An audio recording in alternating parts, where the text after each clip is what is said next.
Hi everyone, I am so glad y'all are here. It means that you're interested in 4-H presentations, and I think that's a really awesome thing for y'all to be working on during this time.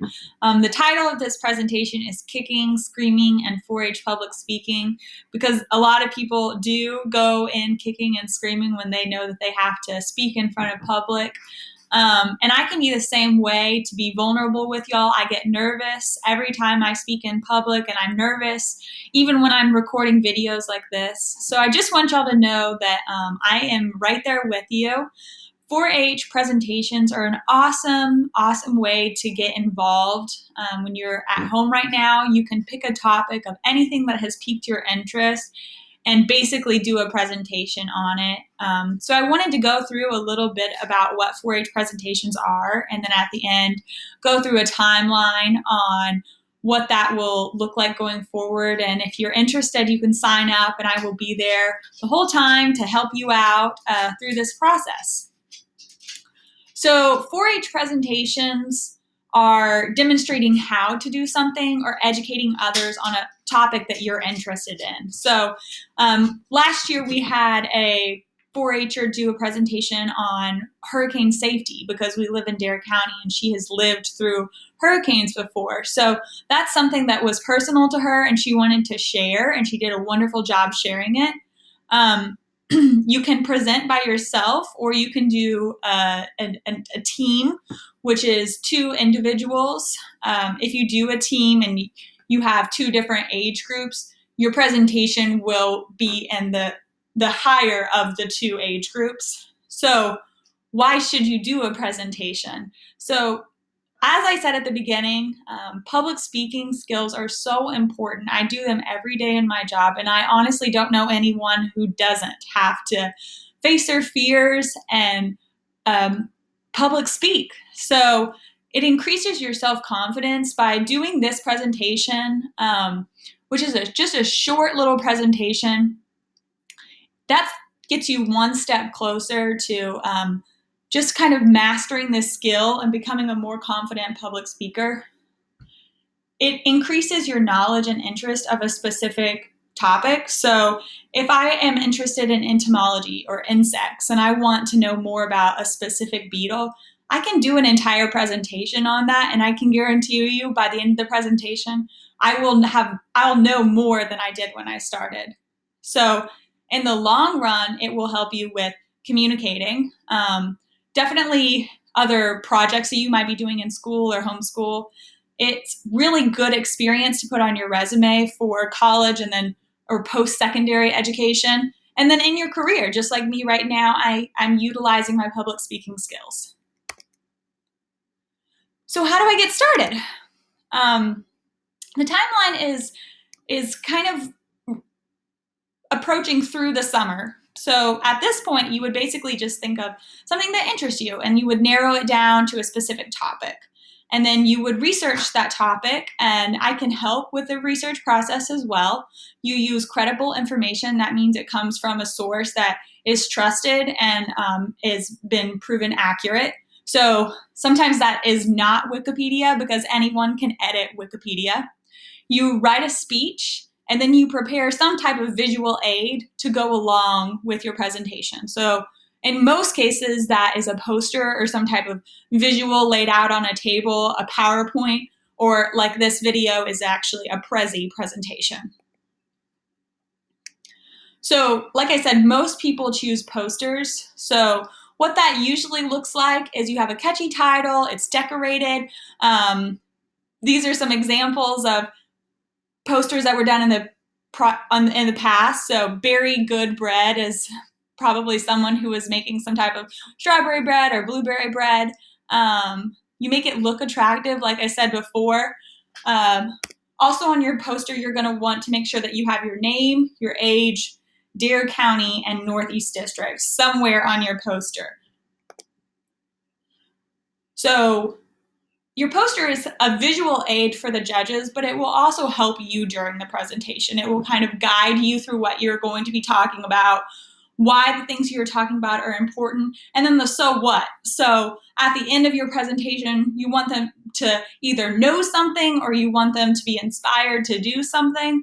And this is where you want to get specific. So If that takes more than one poster, then so be it.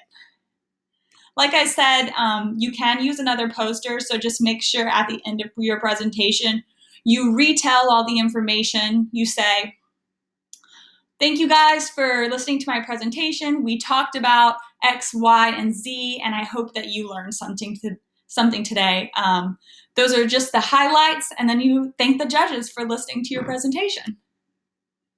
So things to do are to speak loud and clear, try and enunciate your words, make eye contact with the camera since these presentations are going to be done virtually. You're going to be doing them through some type of videoing platform. So eye contact with the camera, courteous and respectful, even though this isn't going to be in front of a panel of judges like in person, how 4-H presentations typically would be. You still want to be smiling and excited to be doing your presentation. You want to look neat and clean, so whatever that means for your presentation. If you're doing a presentation on fishing in Dare County, you might want to dress the appropriate part for that. If you're doing something on how to build a website, you might want to dress in professional attire. So you want to make sure that your information is correct. So that includes practicing in front of your parents or your guardians or your friends, asking anyone to help you to make sure that you are ready to go when the time comes. So things not to do: no weapons are allowed, even if they're fake, no live animals or insects. You do want to make sure that you tell people where you got your sources, so don't forget that at the end. Some type of references page. Don't be a poor loser if you don't win, because there's always next year, and no matter what, you're going to have gained something from this. Don't chew gum, because that will probably just end up distracting yourself, and definitely do not forget to practice. So we have divided them into different age divisions. The Clover Buds, as we call them, are the 5 to 7-year-olds. This is more just practice for them. It's a great time to get started. It's not a competition, but it is a good way for Clover Buds to get engaged and to learn something new. Starting at age 8 and up to 18, it is considered a competition. So you'll practice your presentation at home, and then you will present virtually during County Activity Day. And County Activity Day is where you you will do your presentation for me and for some judges on the local level. And then you will be able to work on your presentation and then send it to District Activity Day, which is the district-wide competition. And if you do advance from district, which more information is available just right there, it says for ages 8 to 10, you will advance if you win gold to state. For ages 11 and then all the way up through 18, both the silver and the gold advance to the state competition. So I have attached a little evaluation, what that will look like. That's something that you will be able to you'll get that back after County Activity Day and District Activity Day to help you prepare. So there is a handout that's on our website, and I encourage y'all to check that out, which includes all the categories that you could possibly choose. And seriously, everything that you can think of can probably find a place in those categories. The time limits for Clover Buds, it's a 2 to 4 minute presentation. And then for all others, it's 5 to 12 minutes. So you do want to make sure that you fall within that 5 to 12 minute slot. Also on our website, we have all of the specific rules, which I would love for y'all to check out and print out and make sure that y'all are good to go on that. And then the score sheet I also have up there for you too, so you know what you're going to be judged on. So since this year is a little bit different with presentations, we have specific video rules. So what the first one, it means single cut means that you need to do your entire presentation in one video. Like this video that I'm doing here, I'm not stopping it and then starting it later and putting them together. It's going to be just one single cut.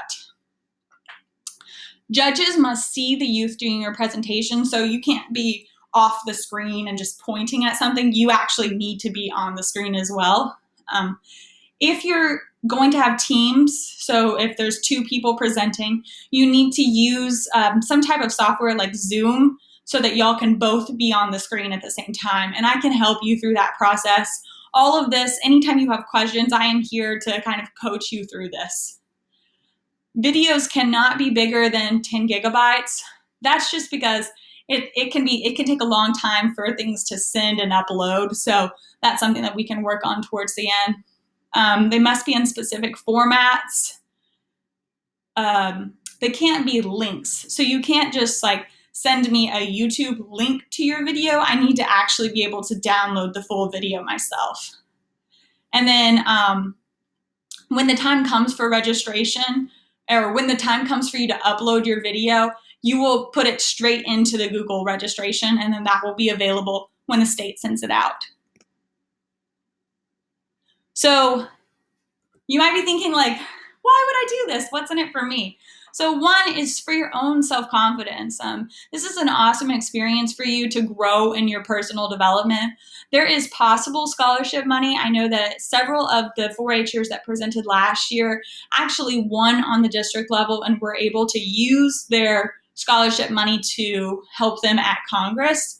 By presenting in 4-H presentations, that makes you eligible for 4-H Congress, regardless of whether you win or not. And Congress might look a little bit different this year. We still aren't sure how that's going to work. But most importantly, you're all going to have fun. And hopefully at the end of it, you won't be kicking and screaming for presentations quite as much. So if I have still maintained your interest from here, what are we going to do next? So County Activity Day is June 12th. It's going to be virtual. You're going to submit your recordings to me, and then I'm going to judge them with other judges, and we're going to give you positive feedback. There's only good things that can come from County Activity Day. We are going to just make sure that we help you take your presentation to the next level so that it's ready for district. District Activity Day will be on June 15th, so you'll have a few days to make changes and continue to practice. You will again submit a video, and then judges from across the state, I won't know who they are, will be the ones that are doing your judging for District Activity Day. Again, you will get the score sheets back so that you can prepare for state. So state will be on July 20th. That's when the video submissions will be due. And then youth ages 13 through 18 are invited to participate in 4-H Congress. So that's basically it for 4-H presentations. And I know that it can be an intimidating thought, but I can't think of a better time than now to start working on it. If there is something that you have found particularly interesting in the last few weeks of being home, sit down, do some research, and maybe turn it into a presentation. If you have any questions at all, I am available just to help you through this process. Even if you say, hey, I think I'm interested in putting together this presentation, but you're not so sure if you want to do that on the district level, well, then just participate in the county. That is definitely a possibility, and I would be happy to work with you on that. I hope you all enjoyed, and I hope that you will sign up. So see you next time.